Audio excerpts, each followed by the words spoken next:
Bright Spark recaps Hamlet Act 1, Scene 3. In literature, the word setting is used to identify and establish the time, place and mood of the events of a story. It helps us to establish where and when and under what circumstances the story is taking place. We are not sure what the time of day is of this scene, but we do know that it's time for Leotus to take his departure to France.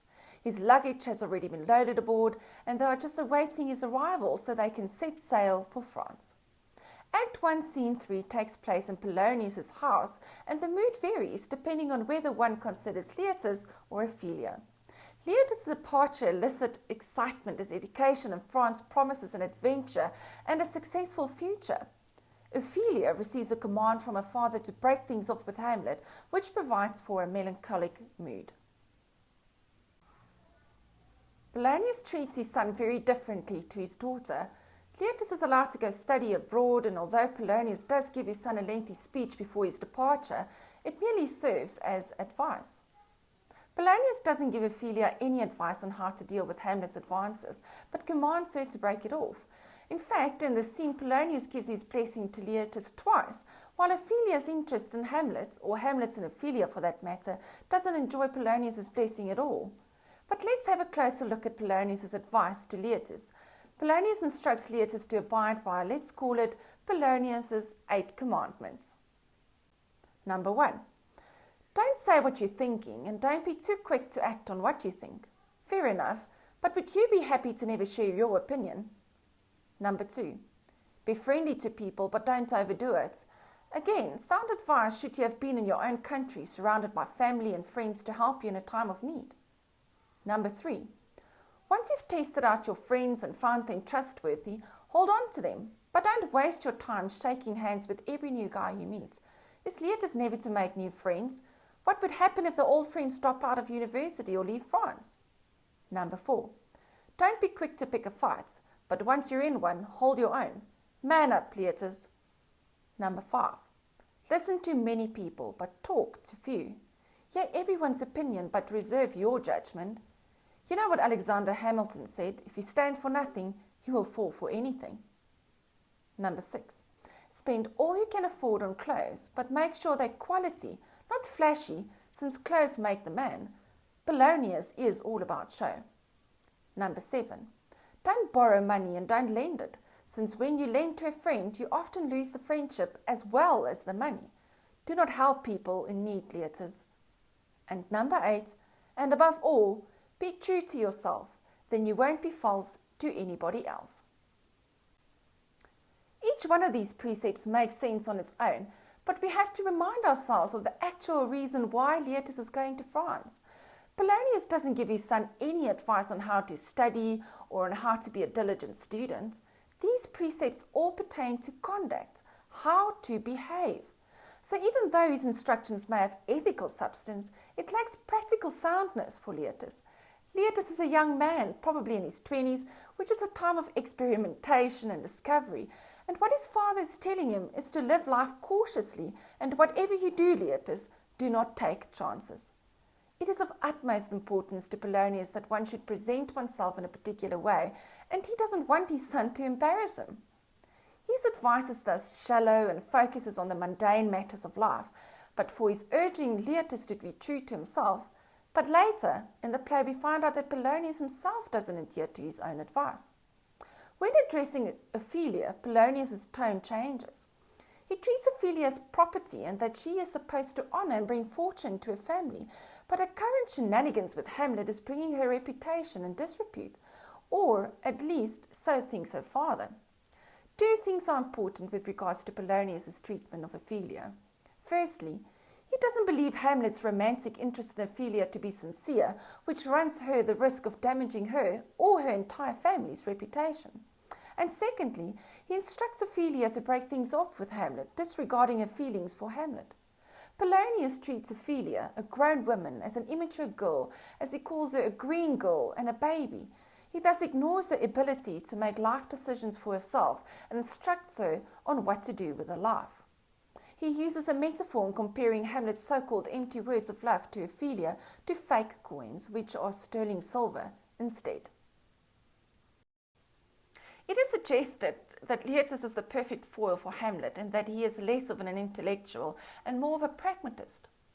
This is suggested by Shakespeare's use of blank verse during Leatus' speech to his sister.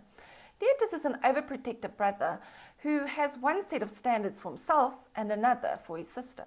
He instructs his sister on how to deal with Hamlet's romantic advances without considering her feelings. Leatus warns his sister against Hamlet's so-called insincere romantic advances and is of the opinion that even though Hamlet may even be true in his love for Ophelia, his position as heir to the throne may prevent him from marrying whomsoever he truly loves. His main concern for Ophelia is her reputation. Here is a double standard revealed in that he states that an unsuccessful relationship with the prince will tarnish Ophelia's reputation, leaving Hamlet's unscathed. It is questionable as to whether he has real concern for his sister's potentially damaged reputation or the effect it would have on the family's reputation as a whole. The audience cannot help but develop pathos for Ophelia, who has no voice in a feminine inferiority. A daughter was expected to bring fortune and honour to her family, and her current interest in Hamlet has a father and brother all worried about her or their family's reputation. Ophelia finds herself in a bit of a predicament in that neither her father nor her brother approve of her love interest, and they both instruct her to call it off immediately. Since Ophelia is a dutiful daughter and sister, she abides by their wishes and breaks things off with Hamlet. Even though she must be hurting, she does not oppose their wishes and gives the impression of her being passive and naive. It is said that Ophelia tries to avoid the hurt caused by life when one doesn't abide to society's rules and expectations, but that in doing so she is unable to cope with life's reality when confronted with it later in the play. She is aware of the double standards imposed on her by Leatus, since she reminds him to follow his own advice, comparing him to a wicked priest, not practicing what he preaches. Ophelia's treatment and reaction thus far is representative of the attitudes towards women in the 17th century and to a certain extent still today. Even though Ophelia is a grown woman, she is treated like a child. Women during the early 17th century had the privilege of learning basic reading and writing skills, but few women continued past the basic learning, and most were discouraged to achieve education. We see this in that Leatus is allowed to study in France, while Ophelia has to stay home. After achieving basic education, women were trained to become mothers and housewives. Women had no influence in politics and legal issues of the day and didn't have a say in government policies. Essentially, women had no say in anything men felt that women shouldn't be involved in. Women were thus not expected to, or moreover, allowed to, be independent individuals. Ophelia doesn't have a say in important matters regarding her future. It is true that a lot has changed since the 17th century, but women still have to put up a good fight for equality today.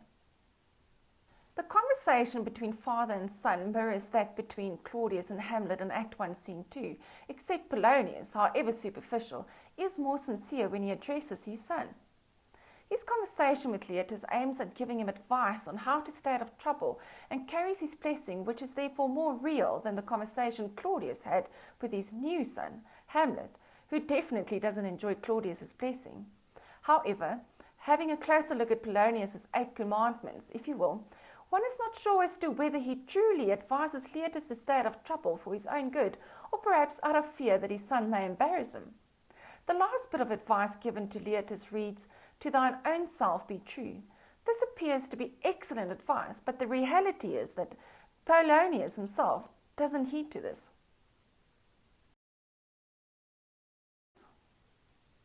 Both Leatus and Polonius want to protect Ophelia from being corrupted or poisoned by Hamlet. They do not believe his intentions to be sincere, and it will result in Ophelia losing her dignity.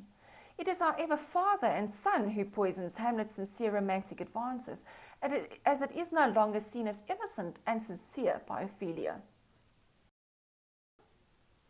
That's it for Hamlet Act 1, Scene 3. If you found this helpful, subscribe to Bright Spark Recap.